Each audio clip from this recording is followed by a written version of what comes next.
Hey, welcome back everyone. Hope everyone's having a good afternoon, and I got a new one here to show you, and one definitely that is common enough that you know, if you had a cache of just regular circulated buffalo nickels, this is definitely a variety that you might have a real good chance of finding, because it is absolutely under the radar.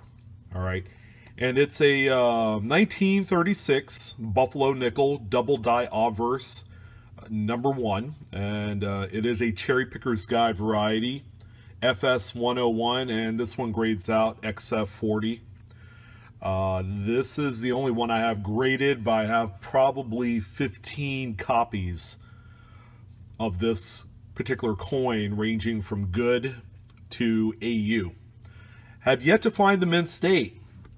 The mint state one is, you know, probably a lot tougher, because at that grade level, they're not going to be in bulk Buffalo nickel lots, which, you know, you're pretty much kind of left to cherry picking dealer stock, or maybe perhaps at a coin show.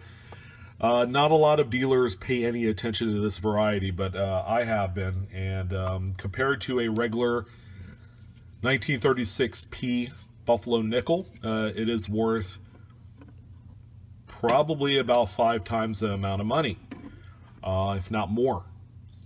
This XF40, by the way, is right around 90 to 100 bucks, whereas a non-double die obverse, or non-double die obverse Buffalo nickel 1936 in a similar grade is about $1. So when the grade gets heavy, when it gets up there to like mint state 65, that's where you see the 5 times, somewhere around there. I know they go up to 400 or 500 bucks, but yeah, this is a really cool variety, and I'm glad it's highlighted in the Cherry Picker's Guide. I don't know if I could get close, but the doubling is going to be on Liberty and the date. And the thing that you want to keep an eye out on is the date. You see the bottom tail of the 9-3? It's a lot thicker, and the 1 is thicker at the bottom. It's a very chunky double die. Here is what the Liberty looks like. As you can see, the tops of all the letters are elongated. So that's what you'll look for. And there's no really any other diagnostics other than the date and Liberty for this particular coin. But I know people, you know, that this is a really common date Buffalo nickel. And again, this is a double die that goes largely unnoticed to the mass populace of collectors out there. But it's a variety, because it occurs in a common date coin, that it's starting to pick up some popularity, which is cool, you know. I know worn examples, like in that good to VG range, is somewhere in the $10 to $15 range. They don't sell nearly as well at that lower grade, but boy, if you found one VF and higher, that's where the money's at. For a coin that maybe possibly you spent a quarter to 50 cents on, somewhere around there.